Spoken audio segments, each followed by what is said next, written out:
CNN White House reporter Jim Acosta has been more of a showman than a reporter during his time covering the Trump White House. Often, Press Secretary Sarah Sanders has been the target of his taunting as he grills her about her personal character and ethics. One America's Neil W. McCabe spoke to the Media Research Center in Washington about Acosta's grandstanding. Rich Noyes of the Washington-based Media Research Center told One America News CNN White House correspondent Jim Acosta sees himself in combat with forces of evil whenever he walks through the north gate of the White House.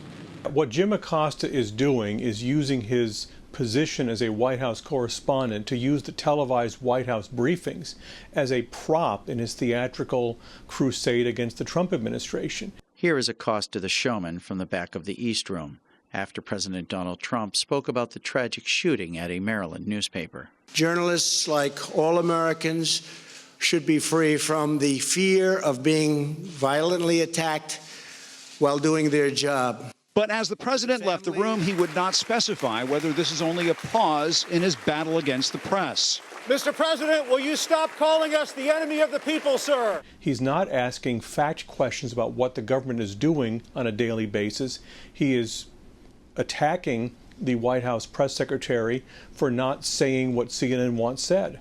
Noyes, who is the MRC's research director, said Acosta took it to the next level with his most recent grandstanding, even after Press Secretary Sarah Sanders shared how he and the media treat her like the enemy.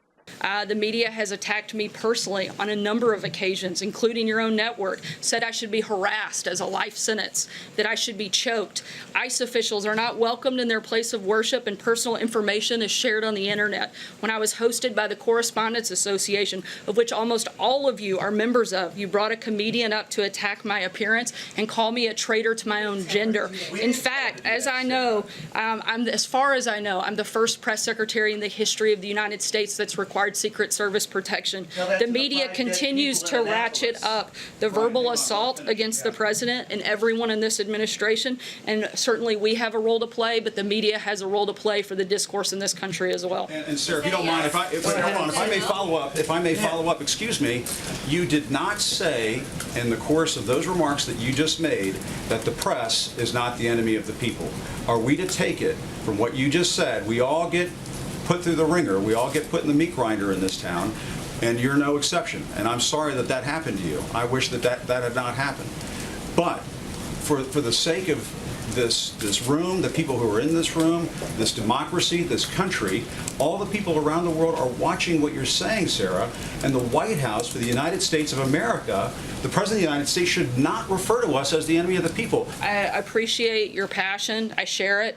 I've addressed this question. I've addressed my personal feelings. I'm here to speak on behalf of the President. He's made his comments clear. There's clearly a lot of animosity between Jim Acosta and Sarah Sanders. A lot of what Jim Acosta has said about Sarah Sanders has been personal. That crosses a line. That's not news gathering. That's not being a journalist.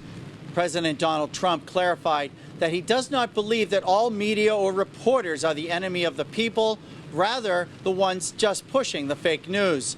This has not stopped Acosta from raising the stakes and creating a situation where the White House may restrict his access to briefings, giving him the chance to claim that he, in fact, has become treated like an enemy of the people. Neil W. McCabe, One America News, Washington. Want to see more videos like this? Click on the link below and subscribe to One America News on YouTube. And call your cable provider and kindly demand that One America News is added to your lineup. Call and subscribe today.